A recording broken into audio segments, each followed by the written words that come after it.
Hello, আসসালামু আলাইকুম রহমতুল্লাহ। সবাই কেমন আছো আজকে? হ্যাঁ, মেহরাব আসছে আমাদের সাথে, আর কারিমা, নিলয়, দেবনাথ।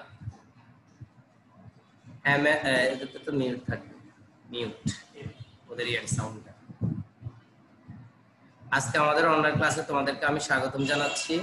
আজকে আমাদের রাইট ফর্ম ভার্বসের লাস্ট ক্লাসটা হবে। আজকে আমরা শিখবো ভার্বের ফার্স্ট পার্টিসিপল এন্ড ভার্বের আইএনজি ফর্মের ব্যবহারের নিয়ম। Rule 39 to 54। মিউটে ক্লিক করতে হবে, কথা বলতে আপনি শুনতে পাবেন, আপনারটা শুনতে হবে, আপনারটা শুনতে হবে, ওরা আমারটা শুনতে হবে। হ্যাঁ ওদেরটা দরকার নেই। হ্যাঁ, গন্ডগোল হবে, ওদেরটা শোনার দরকার নেই। পরে শুনবে, যদি যখন শুনবে কারো কোনো প্রশ্ন হবে না না, আপনি খাতার সাথে পড়ার সাথে সাথে বুঝতে পারবেন। আচ্ছা, ঠিক আছে, ডাউনলোড করে দিন। না না, ওটা ঠিকই করেন, অডিও জানি না। তোমরা আনমিউট করে নাও। তোমাদের যে লেফট সাইডের কর্নারে একটা মাইক্রোফোনের মতো ওটা আনমিউট করে নাও। হ্যাঁ, ক্লিক করো, ওটা আনমিউট হবে। তারপর তোমরা আমাকে প্রশ্ন করলে আমি শুনতে পাবো। কারো কোনো প্রশ্ন থাকলে বলবা, আমি আলোচনার পরে তোমাদেরকে জিজ্ঞেস করব, কেমন? আর যদি কেউ মোবাইলে ক্লাসটা করো, তারা অবশ্যই রুলস গুলার স্ক্রিনশট নিয়ে নেবে।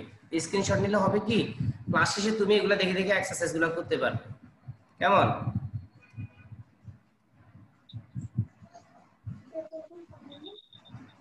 হ্যাঁ, আজকে আমরা রুলস 39 to 54, অর্থাৎ আজকে আমরা শিখবো ফার্স্ট পার্টিসিপলের ব্যবহার প্রথমে, এরপরে যদি সময় থাকে ভার্বের আইএনজি ফর্মের ব্যবহার শিখবো।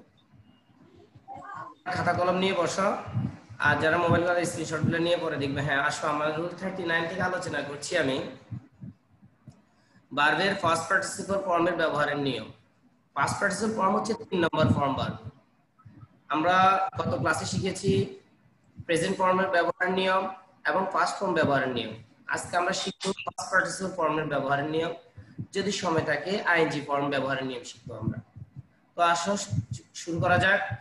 রুল 39, সকল পারফেক্ট টেন্সে ভার্বের ফার্স্ট পার্টিসিপল ফর্ম ব্যবহৃত হয়। সকল perfect tense, present perfect, past perfect, future perfect, সকল পারফেক্ট টেন্সের auxiliary verb have, has, had, shall, have, will have ইত্যাদির পরে যদি খালি স্থানে কোনো ভার্ব বসাতে হয়, ফার্স্ট পার্টিসিপল ফর্ম বসাতে হবে।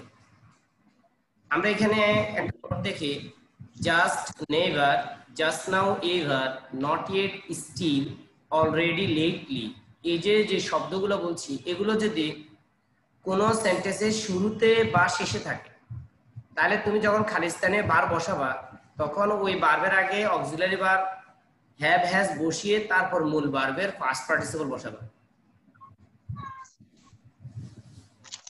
এই নাম্বার উদাহরণে যাই আমরা। আই জাস্ট, ব্র্যাকেটে ভার্ব লেখা আছে রিসিভ। রিসিভ অর্থ কি? রিসিভ অর্থ কি বলো? গ্রহণ করা। তোমাকে কোনো কিছু কেউ দিলে তুমি এটা গ্রহণ করো না, সেটা হচ্ছে রিসিভ। আই জাস্ট, ব্র্যাকেটে, টু রিসিভ ইউর লেটার, মানে তোমার চিঠি। তাহলে এখানে দেখো, এখানে জাস্ট শব্দটা আছে, জাস্ট শব্দটা আছে। আর জাস্ট যদি থাকে, তাহলে আমরা কি করব, সাবজেক্ট যিনি, সেই অনুসারে হ্যাভ, হ্যাজ বসিয়ে ব্র্যাকেটের প্রিন্সিপাল ভার্বের ফার্স্ট পার্টিসিপল ফর্ম বসাবো। তাহলে এখন আমাদের এখানে आंसर কি হবে? আই সাথে হ্যাভ বসে, তাহলে হ্যাভ বসালাম, আর রিসিভের ফার্স্ট পার্টিসিপল কি? রিসিভড। তাহলে आंसर হবে কি? হ্যাভ রিসিভড, অর্থাৎ অক্সিলারি ভার্ব সহকারে মূল ভার্বের ফার্স্ট পার্টিসিপল। তাহলে এটা কারেক্ট आंसर হবে। আমরা সি নাম্বার এক্সাম্পলে যাই। He has already reach. Reach অর্থ কি? পৌঁছা। রিচ মানে পৌঁছা, মানে কি, ধরো তুমি কোনো স্টেশনে গেছো,